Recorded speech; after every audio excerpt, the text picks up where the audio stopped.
Hi everybody. So we have made savory dish with semolina.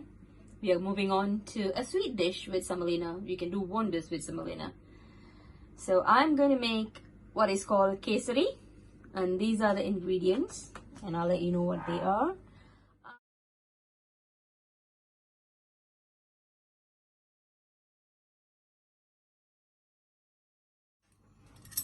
Right, so I've got a pan here.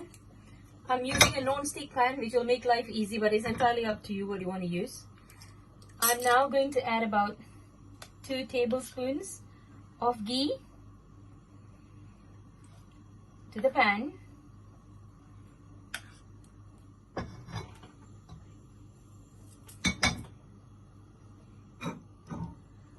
It gets heated up. We can add all the cashews in there and roast the cashews. You can add raisins if you'd like. I've got a weird child at home who doesn't like raisins, so I am not going to add raisins in here, but you can definitely add raisins and it makes it delicious. So I'm keeping the stove on medium flame, and I'm going to roast it until it turns about slightly red. Right, so I have roasted this for about 2 to 3 minutes, and that's the color of it. Rather than saying red, let's say slightly brown. Not too brown, it shouldn't be burnt. I'm now transferring it back onto a plate. We don't need this yet, we'll need it right at the end, so we'll get this out of the way. To the same pan, I'm going to add another tablespoon of ghee. So we need to keep the flame quite medium, not too high. Don't want the semolina to burn, it won't be nice. So I'm going to add the semolina to the ghee, and I'm going to roast this for about 8 minutes. Not too much, it shouldn't burn. Right, okay, so that is well roasted now. So that's how it should look. I'm going to transfer it back to the bowl. Back with the same pan. Don't wash it. Tips for non-stick to last longer. Don't wash it when it's hot. I just took a cloth and wiped it clean, and that is perfect. We are now going to boil the water and milk. So I'm adding 2 cups of water in there, and 2 cups of milk. We're going to let this boil, and then we will do the rest. Okay, one by one. Right, now the water and milk mixture is beginning to boil. So I'm going to reduce the flame. I'm adding a pinch of salt, just to get the richness. If you put just sugar, it will just be sweet. If you add a pinch of salt, it will give you a rich taste. And to this, I'm going to add also half a teaspoon of cardamom powder.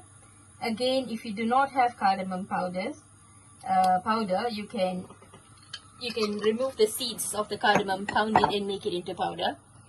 And I'm also going to add the food coloring at this point. You can add as much as you want depending on how dark you want the color to be, and the color of your kesari basically. So I'm going to add all this, give it a stir.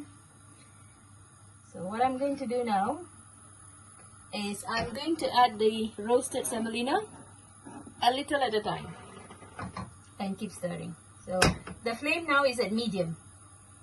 So I'm going to add that a little at a time and stir.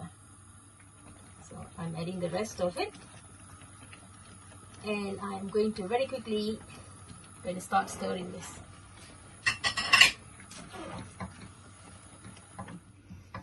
Right, so that's all well coated. So the next step will be to add the sugar.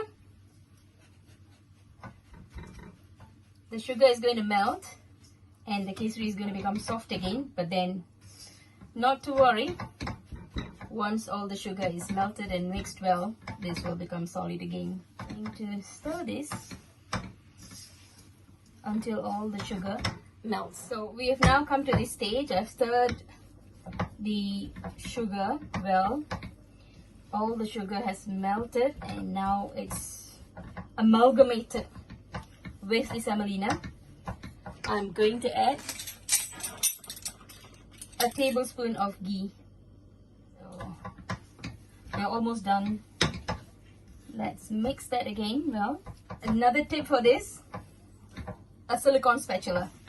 That is so handy. You see that it doesn't stick. It's not stuck to the pot. It's not much sticking to the spatula either.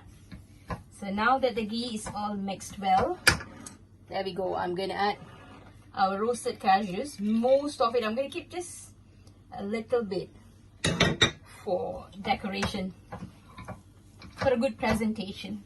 So there we go. Hi everyone, there we go. That's the end result. So you can enjoy this with a cup of tea, or after a nice hearty Indian meal. This will be a perfect dessert. Hope you like this video, and hope you will try this at home. I know most of us love this good kesari. I hope you will try this and you will like my video. Thank you.